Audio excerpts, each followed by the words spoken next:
Operation തുഫാന്റെ അടുത്ത ഘട്ടം നമ്മൾ ആരംഭിക്കുകയാണ്. തുഫാൻ കെയർ സംസ്ഥാനത്തെ പ്രധാനപ്പെട്ട എല്ലാ ആശുപത്രികളുമായി നമ്മൾ ചർച്ച നടത്തി. ഈ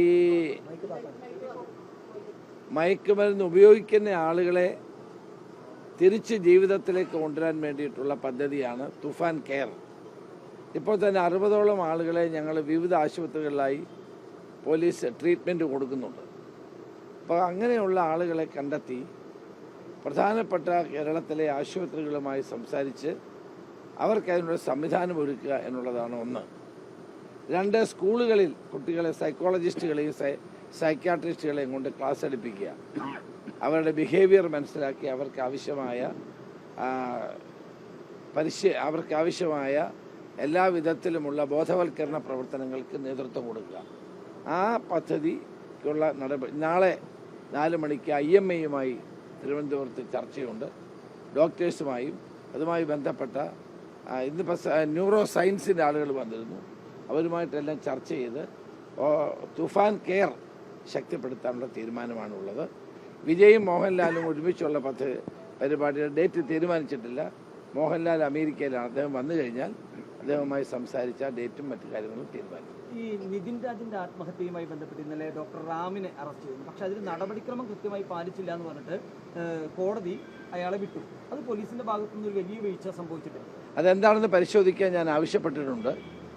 സാധാരണഗതിയിൽ പോലീസ് സ്വീകരിക്കേണ്ട നടപടികളെല്ലാം സ്വീകരിച്ചു എന്നാണ് മനസ്സിലാക്കാൻ കഴിഞ്ഞത്. എന്താണെന്നുള്ളത് പരിശോധിക്കാൻ ഉത്തരമേഖല IG പുട്ട വിമലാദിത്യയോട് ഞാൻ ആവശ്യപ്പെട്ടിട്ടുണ്ട്. അദ്ദേഹം റിപ്പോർട്ട് നൽകും. കഴിഞ്ഞിട്ട് ഞാൻ പറയാം. സാധാരണഗതിയിൽ പോലീസ് പ്രതിയെ അറസ്റ്റ് ചെയ്യുമ്പോൾ പാലിക്കേണ്ട എല്ലാ നിബന്ധനകളും സുപ്രീം കോടതി ഉത്തരവുകളുണ്ട്. അതിൻ്റെ അടിസ്ഥാനത്തിലാണ് ചെയ്യുന്നത്. ഈ കാര്യത്തിൽ എന്ത് സംഭവിച്ചു എന്നുള്ളത് ഞാൻ പരിശോധിച്ച് റിപ്പോർട്ട് നൽകാൻ ഉത്തരമേഖല IG പുട്ട വിമലാദിത്യയോട് ആവശ്യപ്പെട്ടു. മാത്രമല്ല ആ കുട്ടിയുടെ പിതാവും മറ്റുള്ള ബന്ധപ്പെട്ട ആളുകൾ എന്നെ കാണാൻ വന്നിരുന്നു. അവർക്ക് ഇപ്പോഴത്തെ ക്രൈംബ്രാഞ്ചിൽ വിശ്വാസമില്ല എന്ന് പറഞ്ഞു. അതുകൊണ്ട് നമ്മളിപ്പോൾ പുതിയൊരു അന്വേഷണ സംഘത്തെ നിയോഗിക്കാൻ തീരുമാനിച്ചിട്ടുണ്ട്. അതിന് ഇന്നലെ അതിന് ഉത്തരവ് കൊടുത്തിട്ടുണ്ട്. അജിത ബീഗത്തിന്റെ നേതൃത്വത്തിലുള്ള സംഘമായിരിക്കും ഇത് ഇനി അന്വേഷിക്കാൻ പോകുന്നത്. അതിനുള്ള നിർദ്ദേശം കൊടുത്തിട്ടുണ്ട്. വീണ്ടും കസ്റ്റഡിയിലെടുക്കുന്ന സാഹചര്യം, കോടതിയിൽ നിന്ന് വിട്ടയച്ച ശേഷം വീണ്ടും കസ്റ്റഡിയിൽ എടുത്തു കൊണ്ടുപോകുന്നു, പിന്നീട് മറ്റിടത്ത് കൊണ്ട് വിട്ടയക്കുന്നു. അല്ല, അതിനെപ്പറ്റി അദ്ദേഹം പറഞ്ഞ റിപ്പോർട്ട് ഞാൻ ചോദിച്ചിട്ടുണ്ട്. എന്താ സംഭവിച്ചതെന്നുള്ളത് ഉത്തരമേഖല IG-യോട് റിപ്പോർട്ട് ചോദിച്ചു. വളരെ വൈകിയാണ് അറസ്റ്റ് ഉണ്ടായത്. കോടതി അടക്കം വലിയ വിമർശനം ചൂണ്ടിക്കാട്ടിയിരുന്നു. അല്ല, അതിനകത്ത് ജാഗ്രത കുറവൊന്നുമില്ല. പോലീസ് പരമാവധി അവരുടെ കോണ്ടാക്ട് ചെയ്യാൻ ശ്രമിച്ചിരുന്നു. ഫോൺ കോളുകൾ പരിശോധിച്ചിരുന്നു. വളരെ ശക്തമായി തന്നെ അവർ അന്വേഷിച്ചിരുന്നു.